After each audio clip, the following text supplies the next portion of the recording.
Hey guys, Anish here, and as my class is up to lab chem, I thought it'd be fitting to go through what are the most common errors that you see in titrations. Now, titrations is a very perfectible topic, but there are common errors that I see year and year again, which kind of prevent students from reaching those perfect responses. First one is mole ratios, by far the most common. People don't write their equations out and they make an error somewhere in their process. They assume it's 1-to-1 and it's really just a simple 2-to-1. So you have to remember to write out your full equation, okay? Second is rinsing, not knowing how rinsing will affect your final values, whether it will lead to an overestimation, underestimation. These are common issues that I see time and time again. It's the very easy error. Just know what you use to rinse everything and work in a systematic approach to learn whether it's overestimate or underestimate. Don't rush it. Just think logically, right? Is it an over? Do I need more? Do I need less? And link that to over or underestimate. Third is not being able to point out experimental errors.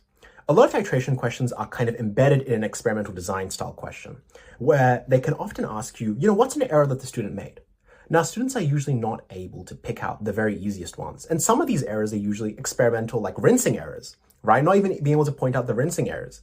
So I guess having a good exposure to past titration questions and having an understanding about what common errors you might see in those experiments. For example, thinking about, okay, rinsing might be an issue, but maybe another thing could be temperature. Maybe temperature wasn't controlled. Maybe the concentrations weren't actually the real concentrations, right? Maybe I didn't use a pure alicot. Maybe it was contaminated.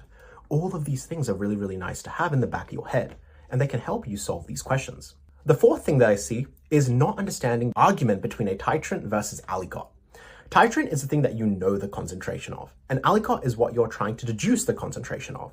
But people do struggle because sometimes there are cases where the titrant might not be in the burette, or it might be a bit of an unorthodox question style. So you want to always remember that titrant, known concentration, that's never changing. Alicot, unknown. And if you use that, that will really help you never make that mistake because people can get confused and then that leads to those downstream errors. My last error that I see, guys, and this is the one that all of you guys will probably make, is sig figs. Please make sure that titration is a calculation style question. Pay attention to your sig figs, pay attention to what's the lowest number of sig figs, and just use that. Very quick note, 200 mils is counted as 3 sig figs. I know in conventional kind of mathematics, you will consider trailing zeros as non-significant. So 200 should be 1 sig fig, but VCA considers them to be a sig fig. So please remember 200 is 3, and you can look that up on the VCA website as well. Hopefully that helps, guys, and I'll see you in the next video.